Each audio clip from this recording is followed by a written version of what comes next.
आप सभी को बसंत पंचमी की ढेरों शुभकामनाएं। माघ मास के कृष्ण पक्ष में आने वाली पंचमी तिथि को बसंत पंचमी के रूप में मनाया जाता है। इस दिन ज्ञान, बुद्धि, विद्या और संगीत की देवी मां सरस्वती का पूजन किया जाता है।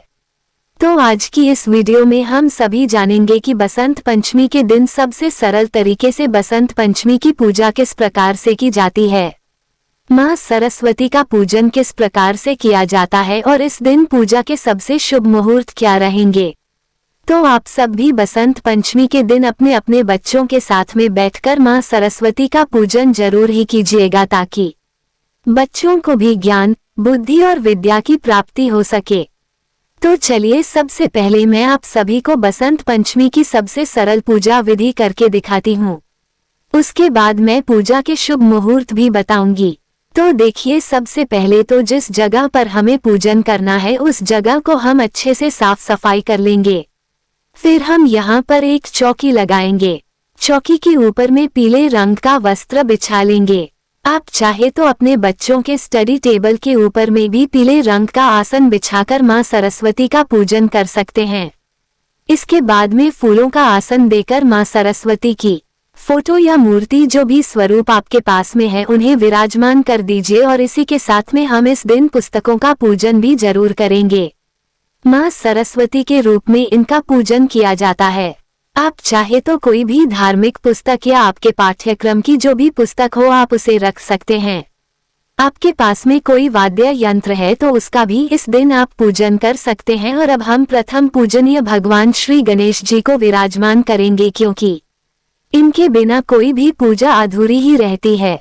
तो इस तरीके से मैंने यहाँ पर चौकी लगा दी है और अब हम पूजा शुरू करेंगे।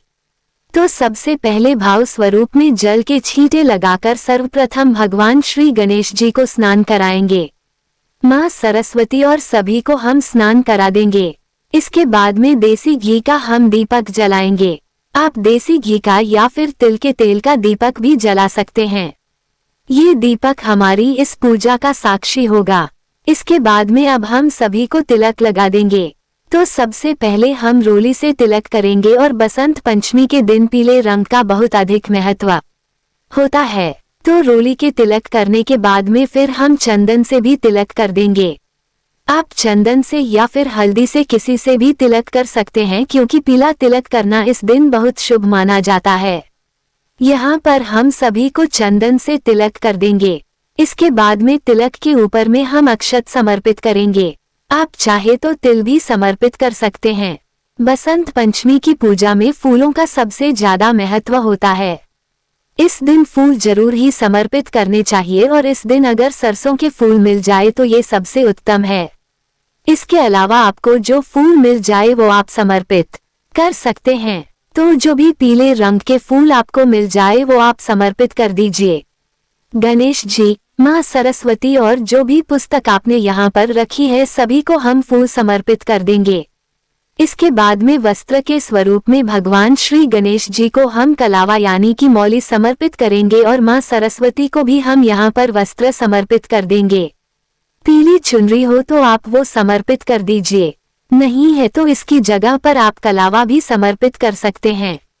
इसके बाद में हम भोग समर्पित करेंगे। तो देखिए, बसंत पंचमी के दिन बसंती यानी कि मीठे चावल बनाए जाते हैं। इन चावलों का भोग जरूर ही समर्पित किया जाता है। साथ ही में बेर का भोग समर्पित करना चाहिए, बहुत शुभ माना गया है। या फिर जो भी आपको पीले रंग के फल मिल जाए उनको आप समर्पित कर सकते हैं।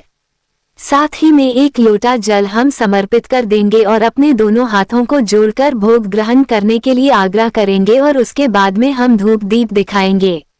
मां सरस्वती संगीत की देवी हैं, तो इस दिन आप अपने घर पर जो भी वाद्य यंत्र है उसे भी जरूर ही बजाएगा और उनका भी पूजन इस दिन जरूर किया जाता है। और कोई भी वाद्य यंत्र नहीं है तो आपके घर के पूजा मंदिर में जो घंटी होती है उसका पूजन इस दिन जरूर ही कीजिएगा और घंटी को इस दिन जरूर ही बजाएं।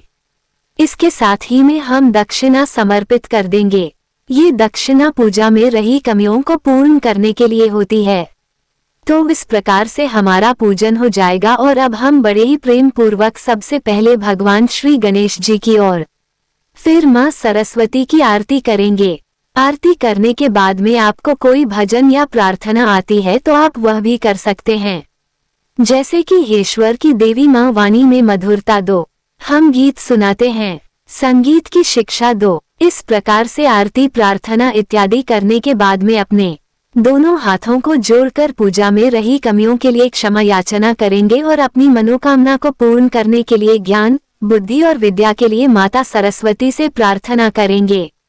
इस तरह से पूजा पूर्ण हो जाएगी और पूजा के बाद में जल का लोटा जो रखा हुआ है इसी से हम सूर्य देवता को अर्घ्य देंगे और जो भोग प्रसाद इत्यादि हमने चढ़ाया है ये घर में सभी सदस्यों में प्रेम से बांटकर खा लेंगे। और जो दक्षिणा इत्यादि है इस दक्षिणा से आप कोई भी बुक या कॉपी पेंसिल इत्यादि ला सकते हैं, तो खरीद कर लाकर अपने बच्चों को या फिर किसी भी अड़ोस पड़ोस में बच्चों इत्यादि को आप दे सकते हैं।